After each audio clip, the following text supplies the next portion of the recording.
오늘은 예수의 생애와 사명이라는 제목으로 말씀 함께 나누겠습니다. 예수님이 나랑 무슨 상관이 있는지 중학교 때도 몰랐고요.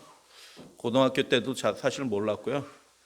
대학교 때 전반기에도 예수님이 나랑 무슨 상관이 있는지 잘 몰랐어요. 예수님 좋은 분, 하나님, 구주 뭐 이렇게 생각했는데 나랑 무슨 상관이 있는 분인지 잘 몰랐어요.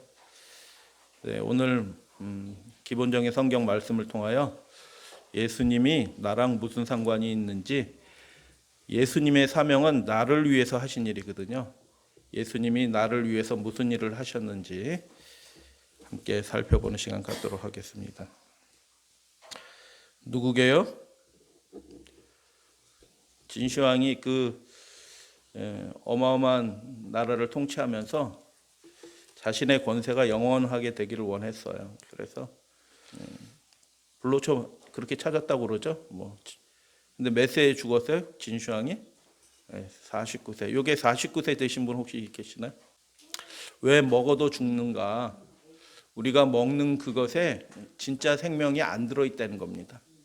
그러면 진짜 생명이 있는 것을 먹어야지 우리가 사는데 그것이 무엇인가를 살펴볼 거예요. 이사야 59장 말씀을 보면 왜 우리가 구원을 못 받았는가? 하나님이 못 들으셨는가? 그거 아니다. 그러면 문제가 무엇이냐? 하나님께 문제가 있는 게 아니고 너희의 죄악이 너희와 너희 하나님 사이를 갈라놓았다라고 얘기합니다. 그러니까 생명이 되신 하나님을 하나님과 분리되도록 한 것이 있는데 너희의 죄악이 그렇게 되었다라고 얘기합니다. 그래서 하나님과 분리될 때, 하나님과 단절될 때 벌어지는 현상이 있는데 온갖 슬픈 일들과 비극들이 일어나게 됩니다. 이 문제를 사람이 해결할 수가 없어요. 죄악의 문제를 사람이 스스로 해결할 수 있으면 하나님이 그 방법을 알려주셨을 거예요. 스스로 해결할 수 없기 때문에 하나님이 인생을 위해서 하신 일들이 있습니다. 그것이 예수 그리스도를 통해서 하신 일이에요. 그래서 예수님께서 탄생하시는 이야기를 구약 성경부터 이렇게 쭉 예언이 되어 있어요. 선악과를 먹는 그날에 하나님이 찾아오셔서 첫사람 아담을 부르시면서 그리스도를 보내실 것을 약속해 주셨어요. 그리고 요한복음 1장 1절의 말씀대로 말씀이신 그분이, 이 세상을 만드신 그분이 이 땅에 육신으로 오셨다라는 것입니다. 이게 놀라운 희생이거든요. 이 죄악의 땅에 하나님으로 오신 것도 아니고 죄 있는 육신의 모양을 입으시고 연약한 육체를 입으시고 하나님이신 분이 인생의 문제를 해결하시기 위해서 이 땅에 오셨다라는 것입니다. 예수님은 이 사실을 무엇이라고 말씀하셨냐 하면 누가복음 19장 10절에 보니까 인자가 온 것은 잃어버린 자를 찾아 구원하려 함이다라고 얘기합니다. 우리가 잃어버려진 바 됐다는 사실을 깨닫는 사람은 하나님의 구원하시는 그 은혜를 받을 준비가 되어 있는 사람이에요. 아, 내가 잃어버려진 바 된 사람이구나. 내가 수고하고 애쓰고 땀 흘리고 먹고 해도 내가 결국 죽는구나. 아, 인생이 허무한데 굴복하게 되어 있구나 라는 사실을 깨닫고, 그러면 이 문제를 어떻게 해결할꼬 하고 애통하는 마음으로 그 방법을 찾는 그 사람을 하나님께서 찾아 구원하시려. 하나님이 찾아오셨고요, 하나님이 구원하셨다라고, 그렇게 이 말씀 누가 말씀하신 거예요? 예수님이 하신 거예요. 누가복음 19장은 무슨 장면이냐 하면 이제 예수님이 유월절 어린 양으로 곧 잡혀 돌아가시기 직전이에요. 한 일주일 전, 조금 일주일 더 좀 지나요. 근데 거의 일주일 정도밖에 안 남은 때 예수님이 그분의 사명을 다시 한번 확인해 주셨어요. 인자가 왔다. 왜 왔냐? 잃어버린 자를 찾아서 구원하시기 위해서 오셨다라고 라고 예수님이 그렇게 말씀하셨어요. 그리고 일주일이 좀 지나서 십자가에 달려 유월절 어린 양 속죄의 희생으로 돌아가셨습니다. 언제 어디로 오시기로 여인이 돼 있나? 이 일이 결정적으로 중요한 일입니다. 인류 역사에 이 일만큼 중요한 일이 없어요. 왜요? 그 죄의 문제, 하나님과 우리 사이를 갈라내어서 분리시킨 그 죄의 문제를 해결하시는 문제예요. 온 인류를 불행하게 만들고 슬프게 만들고 비극적으로 만드는 그 일들을 해결하는 문제고, 인류 역사의 물줄기가, 거대한 물줄기가 바뀌는 사건이에요. 그래서 이사야의 예언을 보면 새 일이라고 말씀하셨어요. 사람이 하는 일 가운데 새 일은 없어요. 해 아래 우리가 수고하고 애쓰는 모든 것들이 해 아래 새 것이 없어요. 근데 하나님이 해 위에 계신, 하늘에 계신 하나님이 이 땅에 내려오셔서 그 죄악의 물줄기, 죄악의 문제를 해결하시고 방향을 바꾸신 것입니다. 그렇기 때문에 이 일보다 중요한 일이 없어요. 가장 결정적인 일이고 가장 중요한 일이에요. 그러면 하나님이 이 중요한 일에 대해서 인생으로 하여금 알도록 하시기 위해서 미리 알려주시는 겁니다. 왜냐하면 그 일이 벌어질 때 믿고 그 구주를 따르도록 하기 위해서 미리 말씀하시는 거예요. 근데 예언을 하게 되면 어떻게 예언하면 좋을까요? 그런 일이 있을 거야 뭐 이렇게 얘기하면 막연하죠. 근데 하나님의 예언은 막연하지 않고요, 그 일이 언제 있을 건지 어디에서 있을 건지 분명하게 알려주셨어요. 갈라디아서 4장 4절, 마가복음에도 있어요. 마가복음 1장 1절에도 있는데 때가 차매라고 그렇게 되어 있어요. 무슨 때가 찼다는 거예요? 여기 이 구절을 딱 읽으시면 어떤 성경 구절이 사실 딱 떠올라야 되는데 개신교인들은 이거 떠올릴 리가 없어요. 한 사람도 떠오를 거 아니에요. 근데 우리 예언을 맡은 예수의 증거를 가진 우리들은 때가 참에 할 때 이게 그 말씀하고 연결되겠구나라는 것을 딱 떠올릴 수 있는 사실 거의 유일한 교회예요. 우리 오늘 배웠잖아요. 다니엘서 9장 24절로 27절에 그때예요. 예루살렘을 중건하라는 영이 날 때부터 70일의 마지막 일의 절반에 제사회물을 금요할 것이며 그 육중성취가 예언되어 있잖아요. 그때예요. 그래서 이게 막연히 하나님이 때가 참에 하나님이 예수님을 뭐 이렇게 하셨다 이게 아니고요, 인류의 운명을 바꾸시기 위한 하나님의 위대한 계획이 반복될 수 없고 딱 한 번만 하시는 거예요. 결정적인 사건이에요. 마귀의 권세를 깨트리는 사건이에요. 그렇기 때문에 그때가 되었습니다라고 요한이 선포하기 시작했고요. 마가도 그렇고 바울도 그렇게 기록해. 그래서 때가 참여하면 이 다니엘 뭐 다른 예언들도 많이 관계되는데 결정적으로 그 시점을 예언한 하나님이 다니엘을 통해서 예언해 주셨어요. 다니엘서 9장 24절 딱 24절부터 27절로 예언이 되었다라는 것입니다. 여자에게서 나게 하시고, 아빠가 임신해서 태어난 사람 있나? 이렇게 생각하시면 안 되죠. 이 여자는 예언된 그 여자죠. 율법 아래 나게 하신 것은 이유가 있다는 것입니다. 첫 번째, 율법 아래 있는 자들을 어떻게 하시고, 율법 아래 있는 자라는 얘기는 무슨 뜻이냐면 우리가 율법의 정죄 아래에 있는 자들이라는 뜻이에요. 너는 죄인이니 죄와 함께 죽을 운명에 속한 정말 슬픈 인생이다, 죄로 인해서 죽을 인생이다라는 그 얘기예요. 율법 아래 있는 자들을 속량하시고. 그래서 여러분, 우리가 죄로 인해서 죽지 않아요. 할렐루야 아멘. 우리의 잘못 때문에 죽는 사람은 한 사람도 없어요. 이 지구상에서요. 자기 죄 때문에 죽는 사람은 없어요. 예수님이 속량하셨다는데 그 죄 때문에 죽는 것이 아니고 우리를 구원하실 하나님과의 관계를 여전히 갖지 않고 있기 때문에, 그 관계가 단절되어 있기 때문에 심판받고 죽는 것이에요. 우리의 구원자를 영접하지 않았기 때문에, 그분이 우리와 다시 관계를 회복하시고 단절된 관계를 회복하시는데 그 단절된 관계를 회복하신 그것을 우리가 믿고 붙들지 않았기 때문에 그 불신 때문에 죽는 거예요. 이게 그래서 복음입니다. 율법 아래에 있는 자들을 어떻게 하셨다고요? 속량하셨다. 속량하다라는 말은 다 알고 계시죠? 값을 치르고 사셨다. 예수 그리스도께서 피값을 치러서 우리를 사셨다. 두 번째, 우리로 아들의 명분을 얻게 하려 하시며. 할렐루야, 아멘. 속량하신 분이 누구셔요? 예, 하나님이 아들을 통해서 그렇게 하셨어요. 우리로 아들의 하나님의 자녀, 여기 아들이라는 것은 상속자라는 의미예요. 상속자. 우리로 하여금 상속자가 되게 하신 분은 누구셔요? 하나님이셔요.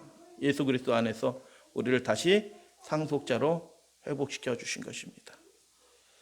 그래서 우리를 속량하시고 아들의 명분을 얻게 하시려는 그 위대한 예언의 계획들이 이루어지는 것을 바울은 그 당대에는 몰랐지만 예수 그리스도께서 만나 주신 다음에 그 모든 것들이 퍼즐이 맞춰지는 것처럼 그는 하나님의 말씀에 관한 지식이 있는데 예수 그리스도가 없으니까 이게 다 맞춰지지도 않고 결합돼도 안 되는 건데 예수님을 딱 알게 되자마자 그 모든 지식들이 쫙 하나로. 그래서 여러분 다니엘서 9장 24절 이 번역이 히브리 성경도 우왕좌왕 돼 있어요. 왜 우왕좌왕 돼 있냐면 그 사람들은 예수 그리스도가 없어요. 그렇기 때문에 그 내용도 이렇게 히브리 원문에는 이렇게 밑에 방점 이렇게 모음 자음 이렇게 표시들이 안 돼 있어요. 원래는. 근데 그거 찍은 사람들은 후대 사람들이 찍은 거예요. 후대 사람이 이런 의미다 하고 찍어 놓은 거거든요. 이게 여성 명사다 남성 명사다 하고 발음 기호를 찍어 놓은 거거든요. 그 사람들의 해석이 들어가 있는 거예요. 그 사람들이 예수 그리스도를 안 믿는데 그 말씀을 자기 방식대로 위해서 점 찍어 놓은 것들이 있어요. 대체로 다 맞지만 어떤 결정적인 것들은 안 맞아요. 그래서 오늘 말씀드렸듯이 9장 24절에 죄가 끝나며 이렇게 돼 있는데 그 죄가 끝나는 게 아니고요. 속죄의 죄가 인침을 받는다는 거예요. 하나님께서 그 예수 그리스도의 속죄의 희생을 받아들이신다, 이런 게 연락하신다라는 그런 뜻이에요. 거기에 나오는 의, 죄악, 예언과 이상, 지극히 거룩한 것, 그것들이 다 남성 명사예요. 그런데 그 히브리인들이 예수 그리스도를 영접하지 않았기 때문에, 모르기 때문에 그 죄만 여성 명사로 이렇게 해놓은 거예요. 언약은 하나님 아버지와 우리 사이에 남자 아담의 후손이 이렇게 맺는 거예요. 다 남자 사이에 벌어지는 거예요. 그래서 하나님이 예수 그리스도를 통하여 우리가 그 죄의 빚을 갚을 수가 없어. 빚져보신 적 있으시나요?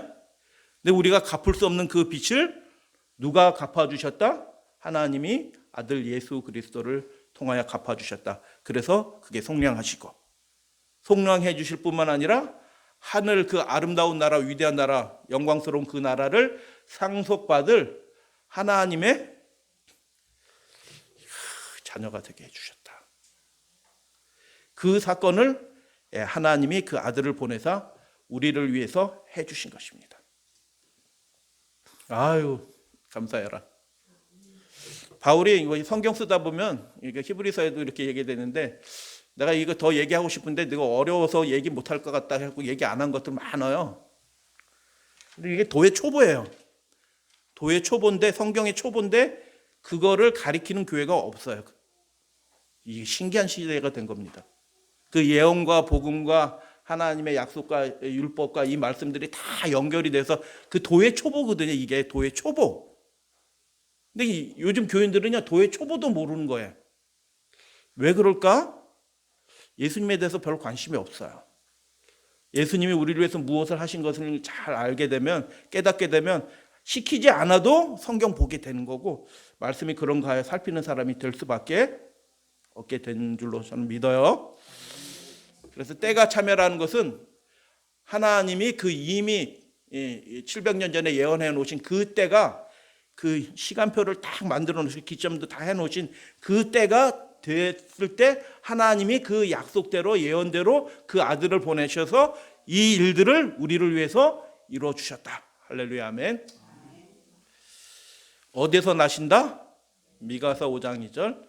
베들레헴 에브라다야, 유다와 족속 중에서 작을지라도 이스라엘을 다스릴 자, 그분이 내게서 나에게 나올 것이다. 그런데 그의 본체는 하나님이시라 상고의 영혼에 있느니라 라고 하나님이신 분이 베들레헴을 통해서 나실 것이다 라고 예언을 해놓으셨어요. 그러니까 우리가 그 때와 그리고 그 장소를 하나님이 명확하게 알려주신 것입니다. 때가 참에 베들레헴에서 나신 분은 어떤 분이셔요? 이사야 9장 6절에 보니까 그분은 기묘자라 모사라, 기묘자는 원더스예요. 원더스, 기적을 일으키신 분이다. 그래서 그분은 기적을 일으키신 분이다. 지혜가 많으신 분이다. 전능하신 하나님이시다. 어떤 교회는 예수님을 하나님이 아니라고 가리키는 교회도 있어요. 신기한 교회들 많이 있습니다. 영존하시는 아버지라 평강의 왕이라. 그 나라 대통령이 그 나라 왕이 어떤 왕이냐에 따라서 백성이 평안한지 안 평안한지 결정이 돼요. 진짜 그렇습니다. 근데 기묘자라 능력도 없어. 모사라 지혜도 없어. 전능자라 능력도 없어. 그런 왕이 다스리는 나라 백성들은 어떻게 되겠나요? 불행한 겁니다. 그런데 우리를 위해서 오실 그분은 온전하신 왕, 우리의 삶에 무엇을 가져다 주실 왕? 우리를 위해서 평강을 지어주실 분, 평강의 왕이라 부를 것이다 라고 그렇게 예언이 되어 있어요.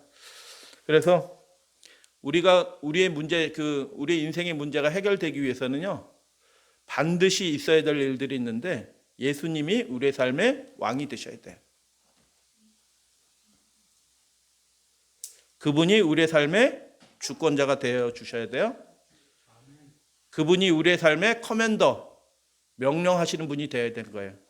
내가 이르기를 이렇게 하면 안 돼요.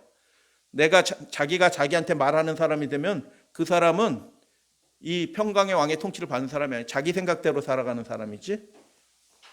그래서 이 인생의 문제가 극복되기 위해서는 이 평강의 왕이 우리의 내 삶에 개인적으로 왕이 되셔야 되는 거예요. 이 세상 사람들은 바이러스가 돌아다닌다 하면서 예배 드리지 말라. 근데 예수님은 말씀하셨어요. 나는 전능한 존재다라고 얘기하셨어요. 평강으로 너희를 지켜줄 거다라고 약속하셨어요. 평강의 왕이다. 평강이란 말은 완전이라는 뜻이에요. 조금도 부족함이 없도록 우리의 삶을 지켜주시는 분이시다. 예수님이 우리의 왕이 되시면 되는 겁니다. 아멘. 예수님 당시에 유대를 통치하는 왕이 있었네요. 헤롯 대왕이에요. 헤롯 대왕이 이두메 출신 유대 피가 섞여 있는 이방인이었는데 열등감이 있어가지고 자기 부인도 죽이고 형제들도 죽이고 막 사람들 죽이고 요한도 죽이고 하여튼 그런 왕이에요. 그 유대 사람들이 헤롯 대왕이 있을 때 행복했을까요? 근데 예수님이 오셨어요. 진짜 왕이 오셨다고 하니까 베들레헴에서 2살 아래 아이들을 다 죽이는 그런 일도 해요. 예, 렉스 소시우스 이렇게 됐는데요. 이거 따로 영어로 얘기하면 클라이언트 킹이에요. 진짜 왕이 아니고 로마 황제가 꿔다 놓은 분봉왕, 꿔다 놓은 보리자 같은 그런 왕, 대신 왕이다라고 얘기해요. 여러분, 이 땅의 왕들이 진짜 왕이 아니고요. 권세 잡은 자가 진짜 권세 잡은 자가 아니고 진짜 권세에 있으신 분은 누구셔요? 하늘에 계신 우리 하늘 아버지가 진짜 왕이셔요. 이 땅의 왕들은 허수아비 왕들이에요. 우리가 하나님께 그분의 말씀에 충성하고 순종해야 되는 것입니다. 그래서 유대왕 예수님은 사명도 달랐고요. 이 헤롯 대왕은 로마에 충성해야 됐지만 예수님은 하나님의 말씀을 전파하면서 하나님의 나라를 세우면서 사명이 죄에서 온 인류를 구원하려는 위대한 사명을 가지고 오신 분이에요. 품성도 달랐습니다. 예수님의 유년 시절을 보면 왕의 자질들이 있는 거죠. 아기가 자라며 강해지고 지혜가 충만하며. 충만이라는 게 뭘까요? 충만해졌다, 이렇게 가득 채워졌다는 뜻인데 어떤 게 가득 채워지는 거예요? 왕에게 제일 필요한 게 이제 지혜잖아요. 항상 충만한 상태로 있었다, 그런 뜻이에요. 어렸을 때도 그러고 청년 시절도 그러고 다 자란 30대에도 그러고 예수님의 지혜 항상 충만하였다. 하나님의 은혜가 그 위에 있더라 라고 그렇게 되어 있습니다. 왕의 모습이에요. 우리는 부족합니다. 지혜도 부족하고요. 하나님의 은혜 없이는 우리는 못 살아요. 근데 예수님은 지혜가 항상 충만했고 성령으로 충만한 겁니다. 하나님의 은혜가 항상 그 위에 있었던 그런 사람이다라고 말씀하셨어요. 그래서 그리스도의 생애의 선명한 특징은 있는데 알베르트 듀러의 그림의 유명한 그 종교개혁 시대 화가입니다. 어린 예수님 구분되시죠? 율법의 아이가 될 때 이제 저 머리를 자르는데 자르기 전의 모습으로 이렇게 그려놓은 것 같아요. 지금 옆에 있는 사람들은 뭐 하는 사람들과처럼 보여요?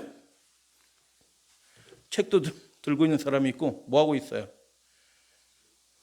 예수님이 이렇게 해서 지금 손가락이 밑에 안 나오는데 이렇게 하는 거예요. 첫 번째, 두 번째 그런 거고요. 세 번째 이렇게 설명해 주는데 옆에 율법 학자들이 지금 표정이 어떻게? 이러고 있는 거죠. 요셉이가 저한테 성경 설명해 보세요. 그러면 제가 깜짝 놀라가지고 이러겠나요? 그럴 일 없어요. 절대로 그런 일이 없습니다. 왜냐하면 기특하다 정도지. 어떻게 그런 것까지 알았니? 기특하다 이러지. 절대로 놀라지 않거든요. 기특하다라는 게 아니고 이 사람들이 지금 평생 율법을 연구한 사람들이 성경을 연구한 사람들이 12살 먹은 이 소년의 성경 이야기, 성경을 이렇게 풀어서 설명해 주는데 첫 번째 이거고요. 두 번째 이거 하는데 눈이 점점 커지고 기특하다. 어디 아빠가 누구셔? 이게 아니고요. 그들이 계속 몰려들어가지고 물어보는 겁니다. 그럼 예수님이 다 알려주시고 이런 장면이에요. 그분이 우리의 왕이 되시면 문제가 없는 겁니다. 그래서 한번 읽어볼까요? 누가복음 2장 시작. 사울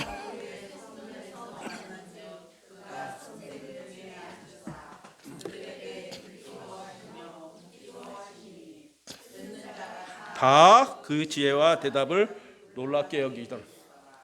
그 지혜와 대답을 어떻게 했냐면 기특하게 여겼더라. 놀랍다. 누가복음의 이 전문 용어예요.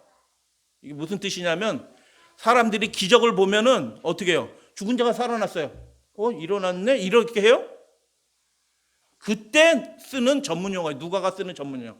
표적과 기사가 나타났을 때 사람들의 반응을 나타내는 기록할 때 쓴 용어가 놀랍게, 누가가 구별해서 쓴 용어가 놀랍게 여기더래요. 그러니까 이 상황들은 어떤 상황이에요?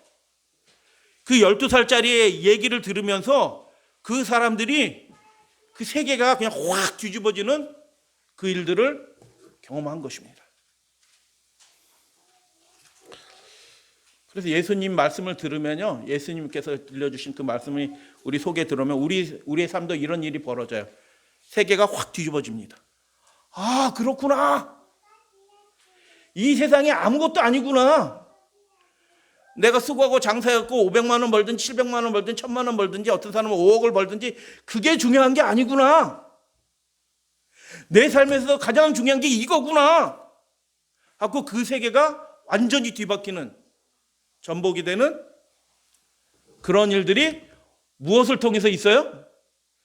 예수님의 말씀이 우리 심령 가운데 싹 들어오게 되면 그런 일이 벌어지는 겁니다. 놀랍게 여기더라.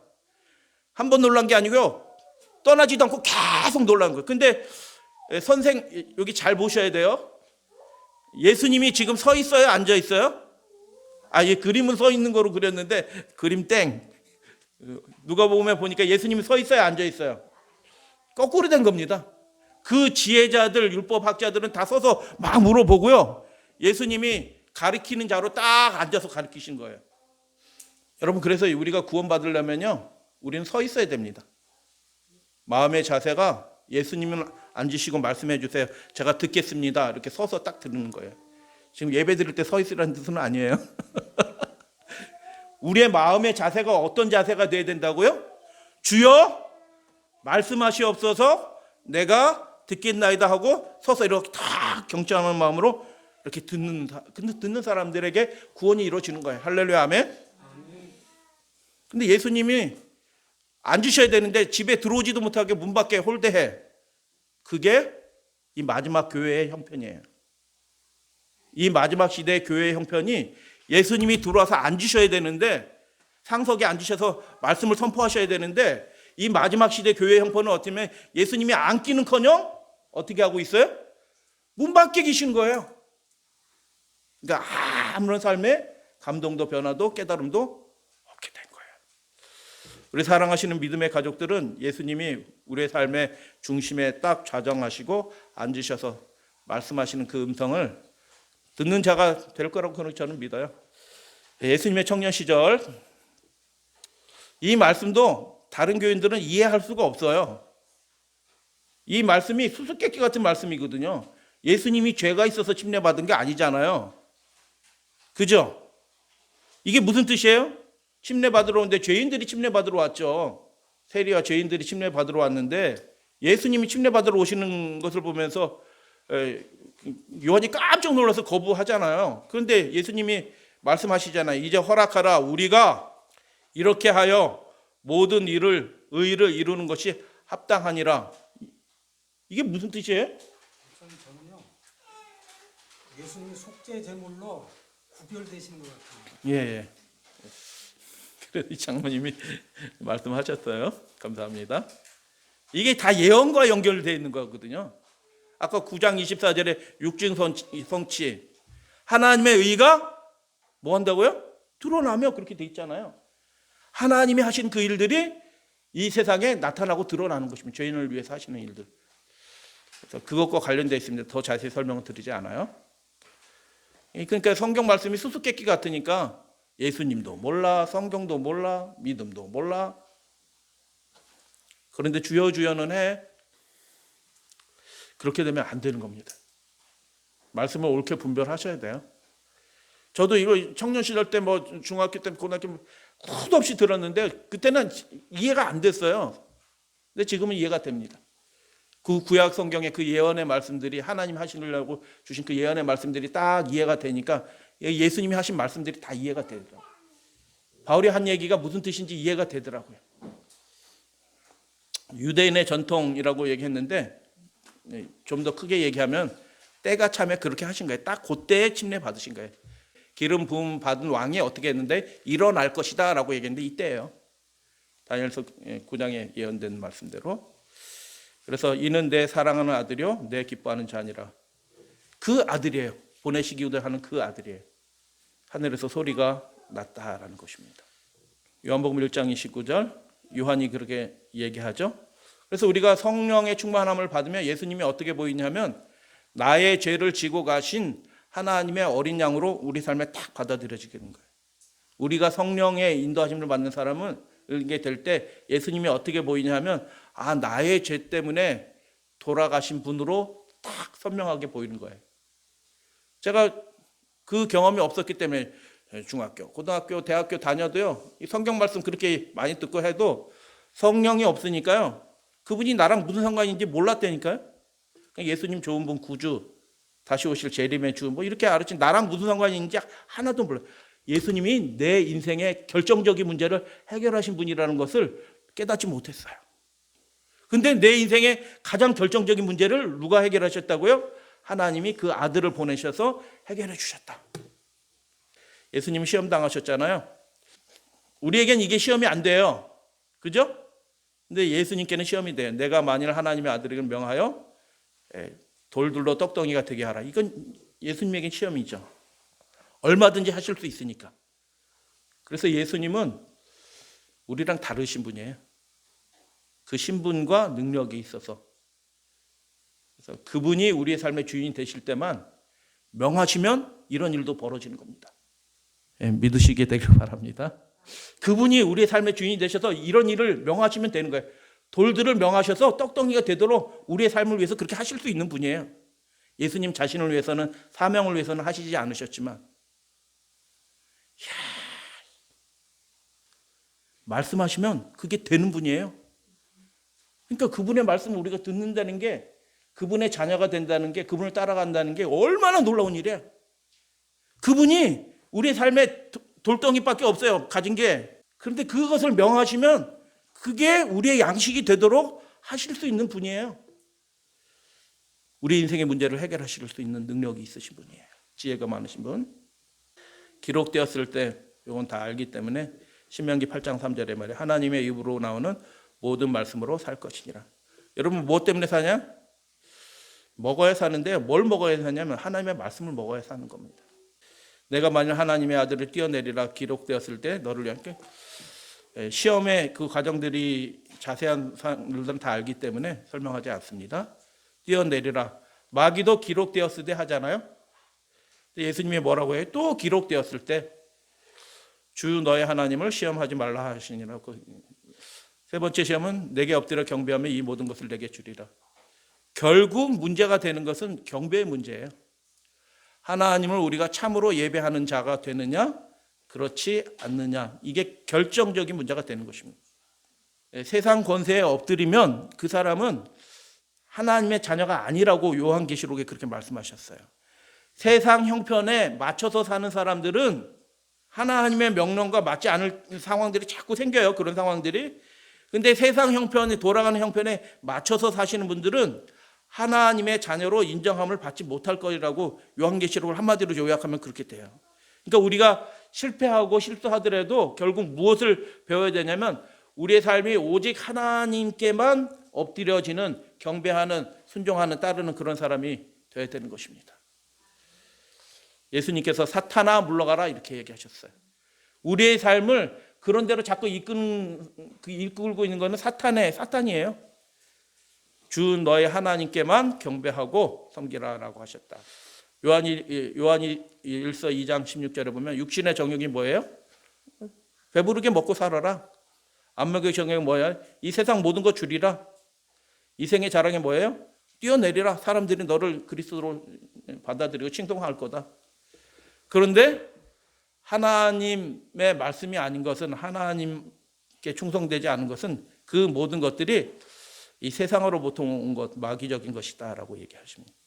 예수님의 봉사전도, 그래서 예수님께서 자유를 주시고 다시 보게 하시고 자유롭게 하셨다. 예수님께서 마태복음 9장 가르치시며 전파하시며 고치셨다. 여러분, 예수님이 우리 안에 뭐 문제가 생겨도 그거 약한 거 고치시는 분이시래요. 그리고 가르쳐 주시고 전파하시는 분이시다라고 얘기하셨습니다. 근데 이게 제가 이 말씀을 이렇게 보면서 참 감사하신 분이다. 왜 감사한 분이냐? 예수께서 도시, 시티, 그제 성읍이에요, 성읍. 성읍은 이렇게 울타리가 있는 거니까 제대로 갖춰진 도시예요. 그러니까 가면 대접 융숭하게 받는 곳이 여리고 같은 곳이거든요. 예수님이 그런 데서 대접받는데 좋은 데만 이렇게 가신 게 아니고요. 마을에도 가셨다는 겁니다. 그래서 여러분, 우리가 아무리 누추한 세상적으로는 보잘것없는 사람일지라도 예수님을 초청하면은 예수님은 그 집에 들어가시는 분이에요. 마태복음 9장에 그 성읍, 이게 한 200명 모여 사는 이 조그만 성읍, 이런 성읍에도 예수님은 가셨다는 거예요. 그러니까 예수님을 초청하고 환영하는 곳은 예수님이 어디든지 들어가요. 그래서 우리 마을에도 예수님 오신다는 거예요. 내 가정에도 예수님이 오실 수 있다라는 거예요. 여러분 믿으시게 되길 바랍니다. 그래서 영접하는 자, 그 이름을 믿는 자에게는 예수님이 들어가셔서 왕노를 하시는 거예요.